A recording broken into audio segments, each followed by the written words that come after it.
We are waiting. Let me pop an entropy on them first. Same. Excuse me, boy. Alright, I'm here. Whoop. Ready? Here we go. Yep.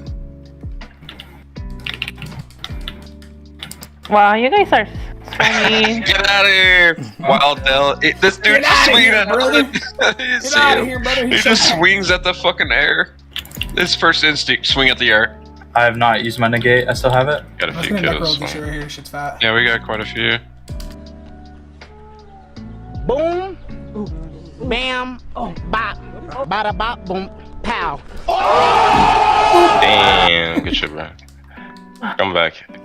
Go back Bait to them where we bodies. were. Bait them bodies. Yeah. I almost have ult again, actually. Holy fuck. That's a lot of people. Yeah, I have ult I do again. as I'm well. about to hit the bodies in a minute.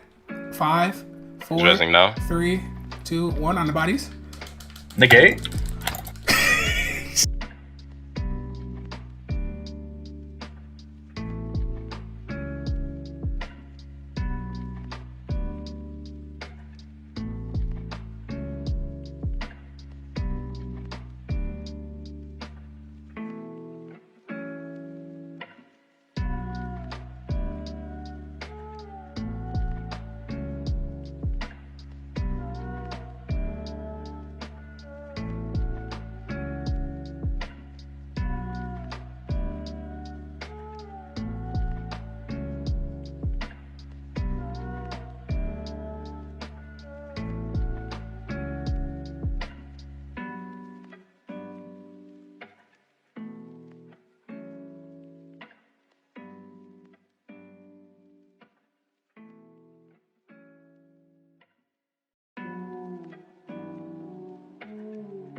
Are you getting Zerg down too much?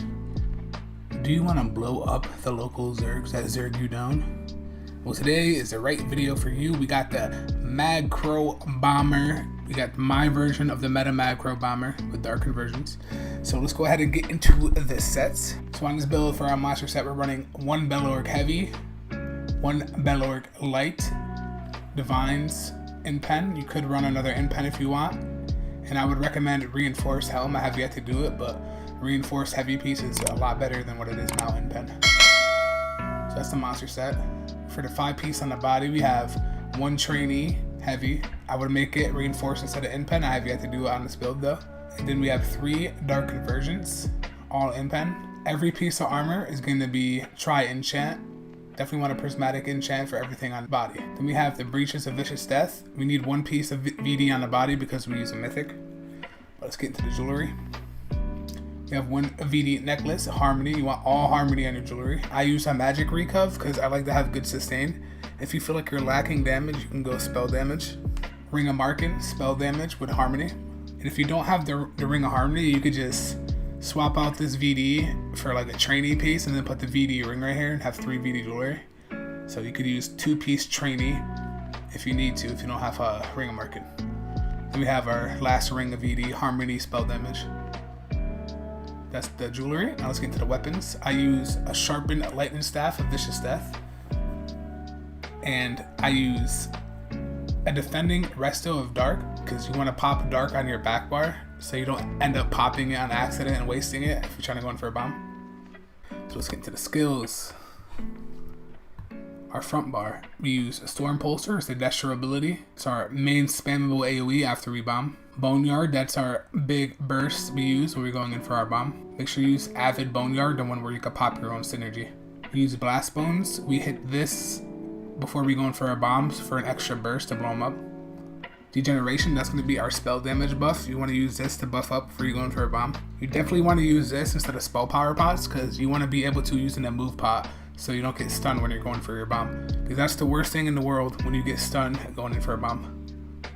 Next we have Necrotic Potency. We use this to build ult after our bomb. So in case we wipe a bunch of them and there's probably like 3 or 4 left, we could just go in for a second bomb and finish them up by getting ult back. Reanimate.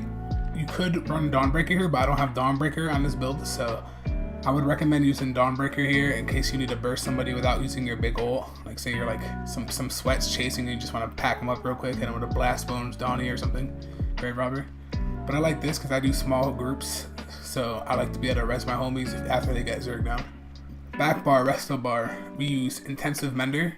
This is going to be a really big heal for us on our back bar when we're kiting. Resistant flesh, this is our burst heal that we use. Radiant regen, this is our group heal for playing small scale. If you're not playing small scale, I recommend doing sword and board and then using revealing flare on the back bar instead of this.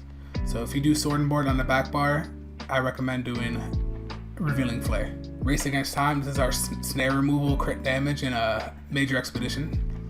This is what we use to kite around really fast so they can't like zerg us down right away. Summoner's armor, this is what we use to buff up our resistance. Pestilent Colossus is what we use for our bomb. We pop this and it pops start conversions and it pulls them on one spot. And then you quickly switch bars and hit a grave robber. And hopefully they die. That is the skills. Let's get into the attributes. Our attributes, we have 52 in health, 12 in magic. Now a quick thing, important passives you want for this build. Obviously you want your assault, you want your combat frenzy to get 20 ultimate when you kill somebody. It helps for like going in for a second bomb. Combat medic, you want this because you're 20% heals, so make sure. Vampire, this is a really important one. You want undeath. You definitely need undeath, and always make sure your vampire stage is stage 3. But let's get into the consumables, and I can show you how to get vamp stage 3 pretty easy and keep it consistent. So we use this, corrupting Bloody Mara. This is gonna put our vampire stage to 4. So we use that, and then we hit a purifying Bloody Mara, and it puts us down 1 stage. So it puts us down right to stage 3. So what I usually do is I pop this corrupting into a purifying, and it puts us down to stage 3. And then I hit my main source of food, which is Ghastly Eyeball. Ghastly Eyeball increases our match magic by 4,500 and our magic recovery by 450. That's our food we use. And the potions we use a move pots because we don't want to get stunned when we're going in for a bomb. It really sucks if you do. So we pop this before we go in for a bomb. Our race is going to be High Elf. High Elf is probably the best race for this.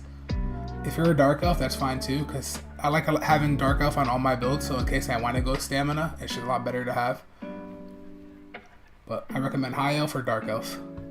Okay, for the CP, our blue tree. Our 4 slottables are going to be Fighting Finesse, increases your crit damage and crit healing done. Master at Arms increases your damage done with direct damage attacks. Biting Aura increases your damage done with area effect attacks. And then Ironclad reduces the damage taken from direct damage attacks. Now if you feel like you're too squishy, you can swap Biting Aura off with a good old Duelist rebuff to get less single target damage to you. But you should be pretty good running around. Our passives, make sure you got Boom Boom. Get these. Want to max out the penetration one in here, then you slide down to magic attacks, War Mage. Then you can grab this one right here, this healing one, healing done. Okay, for the red tree, we use, for our slottables, we use Celerity. Increases your movement speed by 10%, so you can run around like a fast boy and kite all the groups you want and blow them up. Pain's Refuge, when you're getting zerged down, if they put a bunch of damage, like over time, or just damage effects on you, you get your damage reduction, 20%. Fortified increases your armor per stage, 1700. Boundless Vitality, that's your 1400 max health. Now for the passives you want to grab this Reduced Sprint. Grab this one, Hero's Vigor. Grab these 3 right here. And to build up to the Pain's Refuge, you need to grab the Mystic Tenacity. You want to grab this. Just only put 10 in here if you can't afford it. And then get your Pain's Refuge. And then we use to reduce break free costs, and then we use this one. That's our passives. For the green tree, the best tree in the game, we get the 10% mount speed. We get the 10 minutes on food and drink. We get the 10% chance to Nakasuma potion. And we get 20% movement speed out of combat. Then passives, you just want to make sure you have this reduced fall damage cost. Anything else is up to you.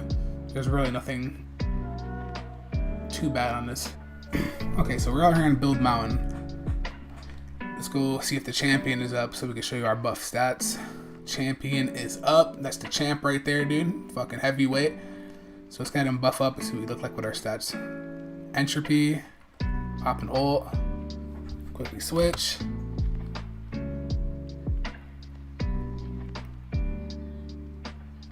So I didn't pop a pot, but that's okay. I got the stats already for the being buffed up damage.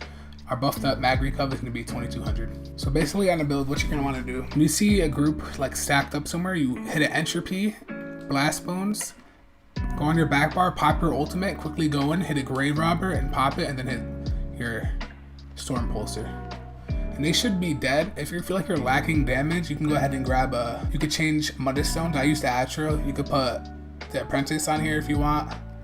And you can change out that magic recov to spell damage if you feel like you're lacking it. You should be fine. I like having good recov because I like kiting a lot, so if I'm running around in the tower, if I run out of magic, I'm gonna die, but I feel like I have a good enough magic pool right now where I won't die right away, so I can just keep bombing them and farming them. But I thank you for watching. This is indeed the video, and I am out. Deuces.